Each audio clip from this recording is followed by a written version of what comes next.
महाराज मेरा कष्ट दूर करिए, और मेरी समझ में नहीं आता मैं क्या करूं।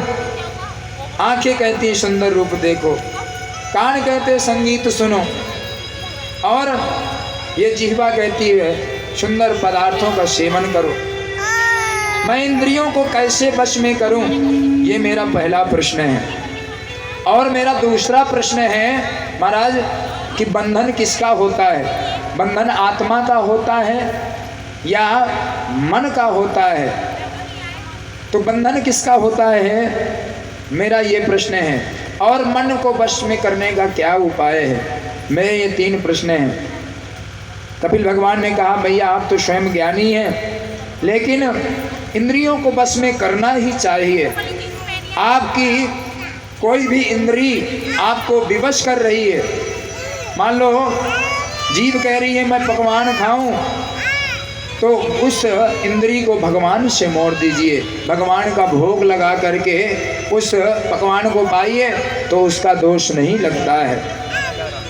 और अपनी जीभ को जिसने काबू में नहीं किया उसका जीवन कभी सम्मानित नहीं बना।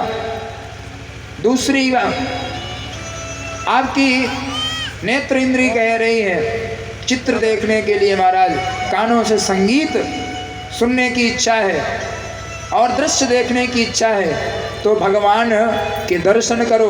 कानों से महाराज भगवान के भजन सुनो तो आपकी इंद्रियों के ऊपर वश हो जाएगा। और मुक्ति की बात कही आपने मैया। दूसरी बात, मुक्ति तो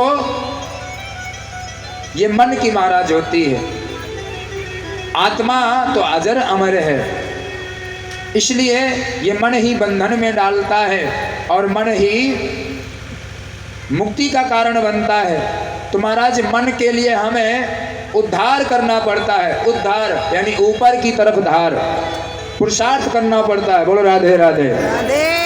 अगर जल को दूसरे मंजिल में पहुंचाना हो तो पाइप लगाना पड़ेगा, बड़ा परिश्रम करना पड़ेगा। और अगर ऊपर से नीचे को जल को लाना हो तो कोई परिश्रम नहीं करना पड़ता है।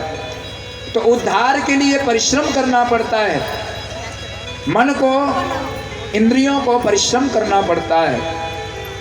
और महाराज जैसे जीव को अपना कल्याण करना है, हम लोगों की प्रवृत्ति जन्म लेते लेते ऐसे हो गई है कि विषयों में हमारा मन आसक्त है। बोलो राधे राधे। राधे राधे। हमें कुछ सिखाना नहीं पड़ता है। आप लोग जंगल में देखे होंगे जो पशु के बच्चे होते हैं, उन्हें क्या कोई कुछ सिखाता है दुख पान करना, कुछ खिलाना पिलाना, वो अपने आप सीख जाते हैं। यानी विषयों में हमारी प्रवृत्ति बनी हुई है, लेकिन उद्धार के लिए हमें परिश्रम करना पड़ता है।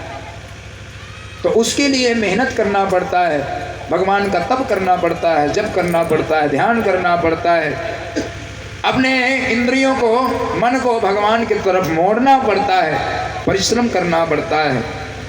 और मन को तभी आप बस में कर सकते हैं जब सत्पुरुषों महापुरुषों के सामने बैठकर परमात्मा की दिव्य लीलाओं का वर्णन सुनेंगे। बोलो राधे।